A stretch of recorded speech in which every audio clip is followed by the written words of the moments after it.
Փրկարարները հավատում են, որ երեխան ընկել է գետը, գյուղացիները, ընտանիքի անդամները երեխայի հավատում են, որ երեխան առևանգված է և գետը չի ընկել։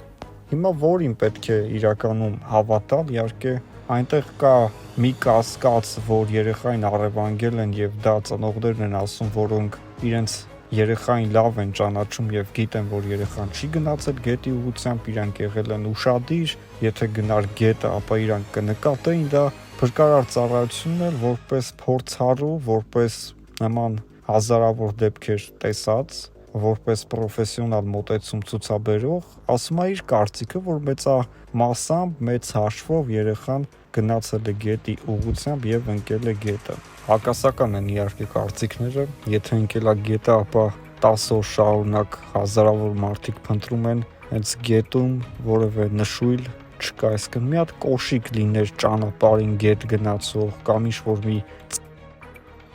ծառից կառչած, ինչ-որ մի քարի տակ, եթե երեխային չէին գտնում գետում, ապա պետք է գտնեինք որևէ շոր, որևէ կոշիկ երեխայից գետում։ Իհարկե սա այնպես չի, որ պարտադիր է, որ գտնեինք, բայց 10 օր գետը ուղղակի սանրելով հնարավոր էր մի բան գտնել, բայց իհարկե գետն էլ բավականին վարար գետ է, բավականին խորը գետ է և ինչը որ դժվարացրել է հարգելի փրկարարների գործողությունները, բայց այն որ նրանք իդեալական են աշխատել, այն որ իրանք անձնանվեր են աշխատել, դա որևէ մեկը չի կարող դնել կասկածի տակ։ Իսկ որ գողացել են, ապա դա էլ մյուս կողմից ունի իր հակառակ ապացույցները, որ նախ որևէ մեկը տարօրինակ մարդ չի նկատել, որևէ մեկը որևէ մեքենա չի նկատել, որը տարօրինակ է եղել, այսինքն երեխան 10 րոպեով դուրս է եկել, միայնակ է մնացել 10 րոպեով, եկան տարան, սա էլ իհարկե հստակ ապացույց չի, որ 10 րոպե երեխան իրանց տան շրջակայքում, իրանց տան մոտ է եղել երեխան, չի եղել օտար թաղամասում, չի եղել օտար մի վայրում, տան մոտ գտնվող երեխային եկան տարան, լավ, եթե նույնիսկ տարել են, այնպիսի մեծ աղմուկ է բարձրացել, որ տանողները դժվար թե կապ հաստատեն ծնողների հետ, ասեն եկեք ձեր երեխային վերցրեք, որտեղ կվախենան, բայց եթե տարել են ու ուզում են փրկվել, իրանք պետքա օր առաջ երեխային վերադարձնեն, օր առաջ, եթե դուք լսում եք, ապա ինչքան շուտ վերադարձնեք երեխային, այնքան ձեր փրկությունն է և գնացեք, մեղանչեք, խնդրեք, աղաչեք, որ ձեզ ավելի մեղմ պատիժ տան, իհարկե լինելու է շատ ծանր պատիժ, բայց եթե օր առաջ վերադարձնեք երեխային, ձեզ մեղմ պատիժ կտան, միայն այն պատճառով, որ դուք լսեցիք ու վերադարձրեցիք երեխային։ Իհարկե ասում են, որ զանգել են հորը, ասել են երեխային անցկացնում են Բագրատաշենի սահմանը, տանում են դեպի Վրաստանի ուղղությամբ, մարդիկ են հասել այնտեղ, նկատել են, որ նման է եղել, բայց այդ երեխան չի։ Զանգել են, միացրել են երեխայի լացի ձայն, սա աննորմալություն էր, սա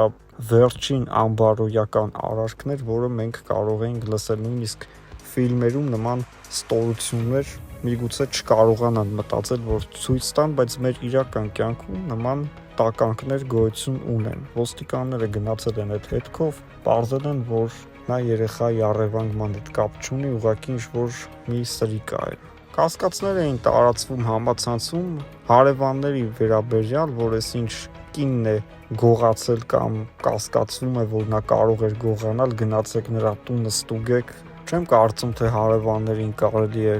մեղադրել, որ երեխային կարող են գողանալ, ուր պետքա տանեն հարևանների երեխային։ Եվ պետք չէ մարդկանց նկարները տարածել, ասել, որ իրանք են գողացել, այն էլ հարևանների, այդ մարդկանց խայտառականեք ամբողջ հանրության առաջ ու հետո պարզվի, որ իրանք կապ չունեն եւ իրականում իրանք կապ չունեն, որովհետեւ շատ հեշտ կբացահայտվեր, ոստիկանները աշխատում են իդեալական, ամեն մի կասկածի հետևից գնում են եւ պատկերացրեք հարևանը գողացել է ու մինչեւ հիմա չի բացահայտվել, սա խելագարություն կլիներ, այնպես որ հարևաններին պետք չի կասկածել, որտեղ բոլորի տները մտել են, բոլորին հարցաքննել են եւ դեռևս որևէ կասկածելի բան չի առաջացել։ Եվ այսպես ուշադրություն, հրատապ տեղեկատվություն փոքրիկ Տիգրանի վերաբերյալ 10 օրը երեխան չկա, չի գտնվել գետում, չկան որևէ փաստեր, որ կարող են ենթադրել, որ երեխան առևանգված է, այսինքն այնպիսի փաստ, որ հիմա գետը թողնենք, գետում չստուգենք ու ամբողջ ուժերը ներդնենք երեխային այլ տեղ փնտրելու ուղղությամբ, փաստեր չկան իհարկե, շատ ցավալի է, 10 օր հարյուրավոր մարդիկ, միգուցե նաև հազարավոր կարելի է ասել, որովհետև օրեկան հարյուրավոր մարդիկ են գալիս եւ ընդհանուր թիվը հազարներից անցնում է, փնտրում են գետում, գետի հարակից տարածքներում, որտեղ որ հնարավոր է փնտրում են եւ արդյունք ուղղակի չկա։ Ինչ ասես արվել է, օգտագործվել են անօթաչու թռչող սարքեր, օգտագործվել են հատուկ տեսախցիկներ գետի հատակը նկարելու համար, օգտագործվել են ջրասյուզներ, բայց իհարկե արդյունք չկա, բայց կան մեծ աշխատանքներ տարված։ Երեխան եթե գետն էր ընկել, եթե երեխային անհնար էր գտնել, գոնե կարելի էր գտնել երեխայի որևէ հագուստ, օրինակ երեխայի կոշիկները, որևէ բան չի գտնվել։ Եվ միանշանակ չէ, որ գետն է ընկել կամ միանշանակ չէ, որ երեխան պետքա միայն գետի ուղղությամբ գնար, սա հաստատ է, որ արդեն գետը ընկնելը թվում է, թե դարձավ 50-50, եթե այն ժամանակ մեծ հավանականությունը տալիս էին, որ երեխան ընկել է գետը, հիմա ուրիշ բաներ են մտածում, օրինակ 3 տարածվեց տեղեկատվություն, որ գյուղում նկատվել են գնչուներ, ցիգաններ, որոնք առևտուր են անում։ Միայն այդ գյուղում չէ, իհարկե, տարբեր գյուղերում, հարակից բնակավայրերում առևտրով են զբաղվում եւ տարածվեց տեղեկատվություն, որ գնչուները կողքի գյուղում զրուցել են մի երեխայի հետ, որը եղել է միայնակ, երբ որ մայրը նկատում է, որ երեխան զրուցում է անծանոթի հետ, մոտենում է շտապ եւ գնչուն պատասխանում է, որ ուղղակի զրուցում ենք, բայց գյուղացիները վախեցել են իհարկե։ Հայաստանի Հանրապետությունում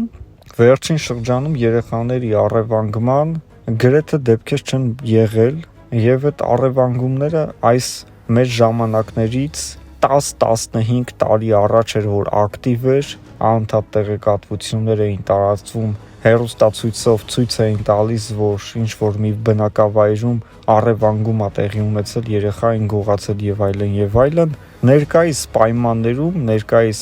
լրատվական եւ ավելի բաց տեսանելի դաշտում երեխաներ չեն առևանգվում, ինչը որ հերթական անգամ այս մի վարկածը փորձում է մաշել, այսինքն համ գետը չի ընկել, համ ասում ենք չեն առևանգել, բայց երեխան ինչ եղավ։ Ոչ մի ապացույց չկա, որ երեխան ընկել է գետը, գոնե մի հատ կոշիկ գտնեին գետից։ Մարդիկ աշխատել են փայլուն կերպով, բայց ոչ մի բան չեն կարողացել գտնել եւ ոչ մի ապացույց չկա, որ երեխային գողացել են։ Այսինքն տարօրինակ անցուդարձ գյուղում, ինչ որ անծանոթ մեքենաների շարժ, անծանոթ մարդկանց